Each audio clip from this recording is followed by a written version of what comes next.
కొత్తగా మా ఛానల్ ఎవరైనా చూస్తున్నట్లయితే సబ్స్క్రైబ్ చేసుకోండి. మా వీడియో ఒకవేళ నచ్చినట్లయితే షేర్ చేయండి. మా వీడియో పైన మీ అభిప్రాయం ఏమైనా ఉంటే కామెంట్ చేయండి. సరే, ఓకే, ఇప్పుడు స్టోరీలోకి వెళ్ళిపోదాం. ఒక ఊరిలో ఒక వృద్ధుడు అంటే ఒక 60 సంవత్సరాలు అతను ఏదో సరే ఈ లోపుగా ఆ భార్యకి ఏదో ఒంట్లో బాగాలేక ఇతను కబర్ వచ్చింది.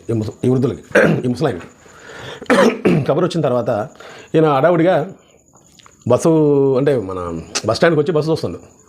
ఏదైనా బస్సు వస్తే ఆ ఊరు వెళ్ళే బస్సు వస్తే ఎక్కేసి వెళ్ళిపోదామని చెప్పి. సో ఈ లోపుగా బస్సు వచ్చింది. అడావుడిగా అతను బస్సులో ఎక్కేసిండు. బస్సులో ఎక్కేసి మన అంటే కండక్టర్ గారు వచ్చారు. వచ్చిన తర్వాత ఏ ఊరంటే పలానా ఊరు అని చెప్పిండు. చెప్పిన తర్వాత ఈ లోపుగా కొంత దూరం వెళ్ళిపోయింది బస్సు. కొంత దూరం వెళ్ళిపోయిన తర్వాత ఇతను ఏం చేసిండంటే మరి కండక్టర్ గారు వచ్చేసి టికెట్ అడుగుతారు కదా, టికెట్ కోస్తారు కదా. అడిగిన తర్వాత ఇతను జేబులో పుట్టుకుంటే ఇతని దగ్గర డబ్బులు అనేది ఉండవు. ఇది ఈ ముసలాయన దగ్గర. అరే అదేంటంటే నేను ఆల్రెడీ ఒక 500 రూపాయలు జేబులో పెట్టుకొని వచ్చాను నేను, కానీ ఇప్పుడు చూస్తే నా జేబులో డబ్బులు లేవండి అని అంటే, నువ్వు డ్రామాలు చేస్తున్నావా? ఆ డబ్బులు లేకపోయినా కానీ మేము నా గవర్నమెంట్ అనుకున్నా లేకపోతే మీ సొంత వాహనం అనుకున్నావా? దిగు అని చెప్పేసి కండక్టర్ గారు అంటూ ఉంటారు. అన్న తర్వాత ఈ ముసలోడికి ఈ వృద్ధ ఆయనకి అంటే అక్కడ చూస్తే భార్య ఇక్కడ తొందరగా వెళ్ళలేదు. ఆ భార్య మీద అంటే ఎలా ఉందో ఏందని చెప్పి కంగారు మీద ఈయన బస్ ఎక్కిండు. వాసంగా అయితే డబ్బులు ఉన్నాయి ఇతని దగ్గర, కానీ బస్సులోకి వెళ్ళిన తర్వాత ఇతని జేబులో అనేది డబ్బులు ఉండవు. ఉండకపోతే సరే ఇతను కండక్టర్ గారికి ఎంత చెప్పినా కానీ ఈ కండక్టర్ గారు ఉండరు. సరే ఇదంతా ఈ బస్సులో ఉన్న వాళ్ళందరూ గమనిస్తూ ఉంటారు. సరే ఇతను ఈ లోపల ఈ బస్సులో ఉన్న ఒక వ్యక్తి ఏం చేస్తాడంటే, ఏంటండి గొడవ ఏంటంటే, ఇతను డబ్బులు లేకపోయినా కానీ బస్ ఎక్కిండు, ఇప్పుడు డబ్బులు అడిగితేనో నా దగ్గర డబ్బులు ఉన్నాయి పోయినాయి అని చెప్పి డ్రామాలు చేస్తాడంటే, ఇతను ఏం చేస్తాడంటే, లేదు ఇతను డ్రామాలు అంటే అబద్ధం చెప్పే వ్యక్తిలాగా నాకైతే కానరాట్లేదండి. అంటే అంత అబద్ధం చెప్పేసి ఎక్కేంత అవసరం అయితే ఇతనికి లేదు. ఎందుకంటే ఇతనికి అంటే మీకు చెప్తా ఉంటుంది నేను ఇతని భార్యకి బాగాలేదు కాబట్టి అడవుల్లో బస్ ఎక్కేసిండు. మరి ఇతని జేబులో ఇప్పుడు చూస్తే డబ్బులు లేవని చెప్పేసి అంటాడు. సరే ఆ డబ్బులు ఎంత అవుతాయో చెప్పండి నేను ఇస్తాను అని చెప్పి పక్క వ్యక్తి అంటాడు అనమాట. అన్న తర్వాత ఈ వృద్ధుడు ఏం చేస్తాడంటే, ఇతనికి చాలా సంతోషంగా అనిపిస్తుంది. అంటే నాకు కూడా సాయం అంటే ఇతని వ్యక్తి ఎవరో నాకు తెలియకపోయినా కానీ నాకు సాయం చేసే వ్యక్తి అనేది ఒక బస్సులో తార్పడిందని చెప్పి ఇతను సంతోషపడతాడు. ఎందుకంటే ఇతని భార్య అక్కడ బాగా ఒంట్లో బాగాలేదు కాబట్టి ఇతను తొందరగా వెళ్ళాలి కాబట్టి ఈ వృద్ధుడు అనేది కొద్దిగా సంతోషపడతాడు అనమాట. సంతోషపడిన తర్వాత సరే ఆ డబ్బులు ఈ పక్కన ఉన్న వ్యక్తి కట్టేస్తాడు. కట్టేసిన తర్వాత ఇతను ఏం చేస్తాడంటే, ఈ పక్కనున్న వ్యక్తి 500 రూపాయలు నోటిస్తాడు. ఎవరికి? ఈ కండక్టర్కి ఇచ్చిన తర్వాత ఈ ముసలతను ఎంతైతే టికెట్ అయితే ఉంటుందో దానికి రేటు కట్టుకొని మిగతా డబ్బులు ఈ పక్కన ఆయనకి ఇచ్చేస్తాడు. ఇచ్చేసిన తర్వాత ఈ వృద్ధుడు ఏం చేస్తాడంటే చాలా సంతోషపడి, బాబు నువ్వు దేవుళ్ళలాగా నన్ను ఈ రోజున నా భార్య దగ్గరికి వెళ్ళేటందుకు నువ్వు సాయపడ్డావు. నేను వాస్తవంగా అయితే డబ్బులు వేసుకుని నా జేబులో పెట్టుకొని వచ్చింది, కానీ ఇంతకు ముందు కూడా ఉండే నా దగ్గర డబ్బులు ఈ బస్సులో ఎక్కిన కాడ నుంచి నా జేబులో డబ్బులు కనబట్టలేదని చెప్పి ఈ వృద్ధుడు అతనితో చెప్పి థ్యాంక్స్ చెప్తున్నాను అనమాట. నీ మేలు ఎప్పటికైనా మర్చిపోలేనండి. ఇతను ఏమంటాడంటే, అదేం లేదులేండి, ఆపదలో ఉన్నప్పుడు ఆదుకోనంత మాత్రాన నా ఆస్తులు తరిగిపోవు కదా అని చెప్పి ఈ వృద్ధుడితో అంటాడు. అన్న తర్వాత సరే ఇతను ఎక్కువ అంటే ఇతను చేసింది కొంత సాయమైనా ఇతను చాలా ఆనందపడతా ఉంటాడు అనమాట. ఏది ఈ వృద్ధుడు. ఎందుకంటే ఇప్పుడు ఇతను భార్య దగ్గరికి వెళ్తేనే భార్య అంటే అక్కడ ఏమన్నా హాస్పిటల్ తీసుకెళ్ళడం అని అలా సేవ్ చేయడం అనేది కుదిరిద్దని చెప్పేసి ఈ వృద్ధుడు కొద్దిగా సంతోషపడతా ఉంటాడు.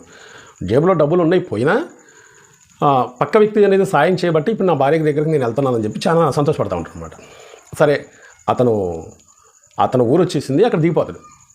దిగిపోయిన తర్వాత, బాబు చాలా థ్యాంక్స్, మళ్ళీ మన బస్సు దిగే ముందు చెప్తాను అనమాట, చాలా థ్యాంక్స్, నీ మేలు ఎప్పటికీ నేను మరవలేను. ఈ రోజున నేను నా భార్య దగ్గరికి వస్తుందంటే కేవలం అది మీరు చేసిన సాయమే అని చెప్పి అతనితో చెప్తున్నాడు. పర్లేదులేండి, ఏం కాదులే, ఉందా ఆమె ఎలా ఉందో చూసుకోపోండి అని చెప్పి అంటాడు. ఇతను బస్సు దిగిపోతాడు. ఇతను బస్సు మీద వేరే వ్యక్తి వేసి వెళ్ళిపోతాడు అనమాట. ఇది ఇతను సాయం చేసిన వ్యక్తి అనేది ఈ బస్సులో వెళ్ళిపోతూ ఉంటాడు. సరే అట్లాగే ఆలోచించుకుంటూ అతను ఊళ్ళోకి వెళ్తాడు.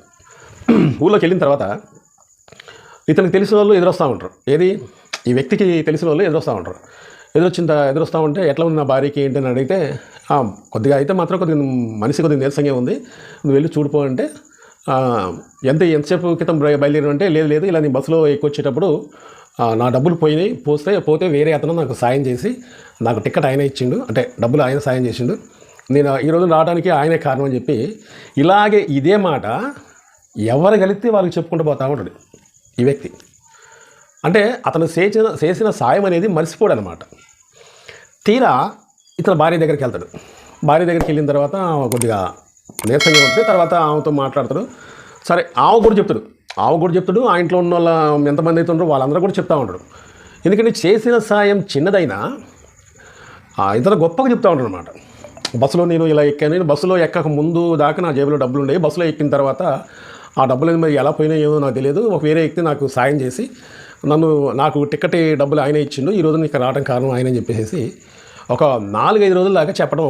అంటే ఏ వ్యక్తి కనబడ్డా కానీ ఆయన మేలు మర్చిపోకుండా చెప్తూ ఉంటాడు ఈ వృద్ధుడు. చెప్పిన తర్వాత అలాగా సాయం చేసిన వాళ్ళు మనం మర్చిపోలేము, ఉచితంగా పాపం సాయం చేసిందని చెప్పి ఇతను చెప్తా ఉంటే ఇన్నోళ్ళు కూడా ఇతనితో అంటూ ఉంటారు. కానీ ఇక్కడ మనకి ఇతనికి సాయం చేసిన అతను ఇక్కడ ట్విస్ట్ అనేది ఎవరికి తెలియదు. ఇక్కడ పెద్ద మోసం ఉంది. ఆ మోసం ఏంటంటే ఈ బస్సులో ఎక్కిన ఈ వృద్ధుడు ఎప్పుడైతే ఈ బస్సులో ఎక్కుతాడో ఆ ఎక్కిన కాసేపటికి ఈ డబ్బులు ఉండవు ఇతని దగ్గర. ఎక్కక ముందు ఉన్నాయి, ఎక్కిన తర్వాత డబ్బులు ఉండవు. ఒక 500 రూపాయలు నోటో జేబులు పెట్టుకొని ఎక్కుతాడు. అంతకు ముందు డబ్బులు ఉండేవి, కానీ ఈ బస్సులో ఎక్కిన ఒక కాసేపు మన కండక్టర్ ఎదురు నుంచి టికెట్లు కొట్టుకొని ఇతని దగ్గరకు వచ్చేలోపు ఈ జేబులో డబ్బులు ఉండవు. ఇక్కడ ట్విస్ట్ ఏంటంటే ఈ వృద్ధుడు డబ్బులు ఎవరో దొంగిలించారు. ఆ దొంగిలించింది ఎవరంటే ఎవరైతే ఇతనికి టిక్కెట్కి డబ్బులు ఇచ్చిండో అతనే పెద్ద దొంగ. ఇతనికి తెలియకుండా, ఈ వృద్ధుడికి తెలియకుండానే ఇతని దగ్గర డబ్బులు కాజేసి అతను దొంగిలించి ఎరగనట్టుగా మళ్ళీ ఇతను బాధపడతా ఉంటే ఇతనికి ఏదో సాయం చేసినట్టుగా అదే 500 రూపాయల నోట్ అనేది కండక్టర్కి ఇచ్చి ఇతనికి ఏదో మేలు చేసినట్టుగా అతను మళ్ళీ ఇతనికి ఏదో సాయం చేసినట్టుగా ఇతనికి మళ్ళీ టిక్కెట్కి డబ్బులు ఇచ్చి ఏం కాదులేండి మేము అన్న తర్వాత నేను మేలు మర్చిపోలేండి అని చెప్పేసి ఈ వృద్ధుడు అంటాం. తర్వాత చుట్టుపక్కల ఆ బస్సులో ఉన్న వాళ్ళు మొత్తం చూడటం ఇతను ఒక దేవుడిలాగా అనుకుంటూ ఉంటాడు. కానీ ఈ దొంగిలించిందే ఇతనికి తెలియకుండా దొంగిలించి ఇతనికి సాయం చేసినట్టుగా సాయం చేసి చివరికి వచ్చేలాటికి ఇతను దేవుడు అయిపోయింది అనమాట. ఇతనికి 500 రూపాయలు ఇతను దొబ్బిండు. ఓన్లీ ఇతను టిక్కెట్ వరకే ఇతను సాయం చేసిండు. మిగతా డబ్బులు మొత్తం జేబులో పెట్టుకొని పోయిండు. లాస్ట్కి వచ్చేలాటికి ఈ డబ్బులు పోయిన వృద్ధుడి దృష్టిలో అతను దేవుడు అయిపోయాడు. ఇది నేను ఎందుకు చెప్తున్నానంటే, సో ఈ స్టోరీ అనేది ఎందుకు చెప్పానంటే, ఎవరైతే మనం నమ్మామో, ఎవరైతే మనకు సాయం చేశారనుకున్నామో, ఎవరైతే మనల్ని ఆపదలో ఉన్నప్పుడు ఆదుకున్నారనుకున్నామో వాళ్ళే చివరికి వచ్చేలాంటికి మనకి మోసం చేశారన్న సంగతి ఈ వృద్ధుడికి తెలియదు అనమాట. సో మోసం చేసేటోళ్ళు ఎక్కడో ఉండరు, మీ పక్కనే ఉండరు. కానీ మోసం చేసేటోళ్ళు వాళ్ళ మాటలు చాలా అందంగా ఉంటాయి అన్నమాట, నమ్మించే మాటల్లాగా ఉంటాయి. మనం తెలుసుకునే లోపే మన జీవితం అనేది సర్వనాశనం అయిపోయింది. అది చిన్నగా అంటే మనల్ని నమ్మిచ్చేసి దింపి ఇబ్బంది చేసేటోళ్ళు కొంతమంది. అట్లాగే మన జీవితం సర్వనాశనం అయిపోయిన తర్వాత మనం వెనక్కి తిరిగి చూసుకుంటే ఏమి ఉండదు. కాబట్టి ఎవరిని నమ్మాలో ఎవరిని నమ్మకూడదు అనేదే ఈ కథ సారాంశం. మా వీడియో నచ్చితే మీరు సబ్స్క్రైబ్ చేసుకోండి.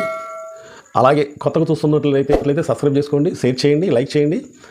మా వీడియో పైన మీ కామెంట్ తెలుపుతారని కోరుకుంటూ నమస్తే.